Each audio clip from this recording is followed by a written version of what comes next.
Hi friends, welcome to women's nest. இன்றைக்கி நம்ம பார்க்க போகிறது ஜவ்வரிசி அல்வா. ஜவ்வரிசி அல்வா எப்படி செய்கிறதுன்னு பார்க்குறதுக்கு முன்னாடி உமன்ஸ் நெஸ்ட் சேனலில் ஃபர்ஸ்ட் டைம் பார்க்குறவங்களா இருந்தீங்கன்னா கீழே இருக்கிற ரெட் கலர் சப்ஸ்கிரைப் பட்டனை ப்ரெஸ் பண்ணிவிடுங்க. பக்கத்தில் இருக்கிற பெல் ஐக்கானையும் கிளிக் பண்ணிவிடுங்க.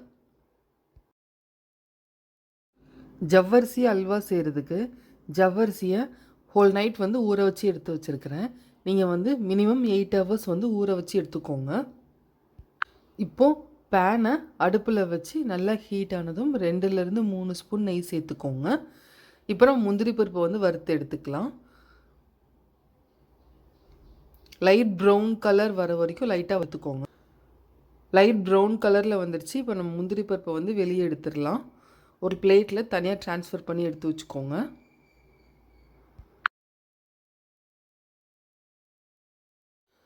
இப்போது நம்ம ஊற வச்ச ஜவ்வரிசியை நல்லா ஃபில்ட்ரு பண்ணிவிட்டு, தண்ணியை ஒரு சொட்டு கூட எல்லாம் நல்லா ஃபில்ட்ரு பண்ணிவிட்டு பேனில் போட்டு நல்லா இந்த மாதிரி வதக்கலாம்.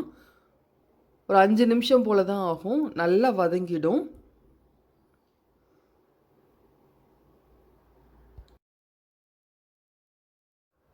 அஞ்சு நிமிஷம் போல் ஆயிருக்கு. ஜவ்வரிசி இந்த கண்ணாடி பதத்துக்கு வந்த உடனே நம்ம சுகர் சேர்த்துக்கலாம். 1 கப் ஜவ்வரிசி எடுத்திங்கன்னா 2 கப் சுகர் சேர்த்துக்கோங்க. சேர்த்து நல்லா மிக்ஸ் பண்ணுங்கள்.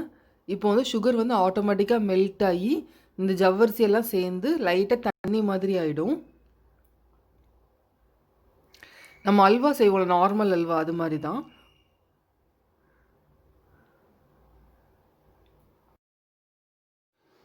கொஞ்சமாக 1 ஸ்பூன் அளவுக்கு நெய் சேர்த்துக்கோங்க. நெய் ஆப்ஷனல் தான், வேணும்னா சேர்த்துக்கலாம். இப்போது 5 நிமிஷம் போல் தான் ஆகும். இந்த தண்ணியெல்லாம் நல்லா வற்றி ஒரு மாதிரி கெட்டியாக அல்வா பதத்துக்கு வர்றதுக்கு 5 நிமிஷம் போல் தான் ஆயிருக்கு. இந்த அளவுக்கு நல்லா கெட்டியாயிடுச்சு. இப்போ நம்ம கலர் பொடி சேர்த்துக்கிறோம். அல்வா கலருக்காக நான் ஆரஞ்சு கலர் சேர்த்துருக்குறேன். இதுவுமே ஆப்ஷனல் தான், உங்களுக்கு தேவைப்பட்டால் சேர்த்துக்கோங்க. சேர்த்து நல்லா மிக்ஸ் பண்ணுங்கள். 5 நிமிஷம் போல் தான் ஆயிருக்கு. இந்த அளவுக்கு நல்லா கெட்டியாயிடுச்சு. இப்போ நம்ம ஏலக்காய் பவுடர், 1 ஸ்பூன் நெய், கொஞ்சமாக முந்திரி பருப்பு எல்லாமே சேர்த்து நல்லா மிக்ஸ் பண்ணிக்கலாம். பாருங்கள், அல்வா எவ்வளோ சீக்கிரமாக குயிக்காக ரெடி ஆகிடுச்சின்னு சொல்லிட்டு. இந்த மாதிரி சட்டியில் ஒட்டாமல் வந்துச்சுன்னா நம்மளோட அல்வா ரெடி ஆகிடுச்சின்னு அர்த்தம். இதுக்கு மேலேயும் நீங்கள் சட்டியில் வச்சுருந்தீங்கன்னா கொஞ்சம் ஹார்டாகிடும்.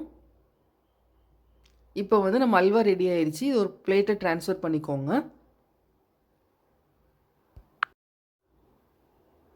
குயிக்காக, ரொம்ப சிம்பிளாக, ஈஸியாக ஒரு அல்வா ரெடி ஆகிடுச்சி.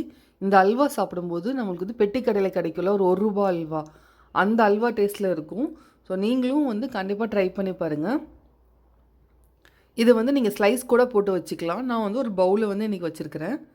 இந்த அல்வா உங்களுக்கு பிடிச்சிருந்துச்சுன்னா லைக் பண்ணுங்கள், ஷேர் பண்ணுங்கள்.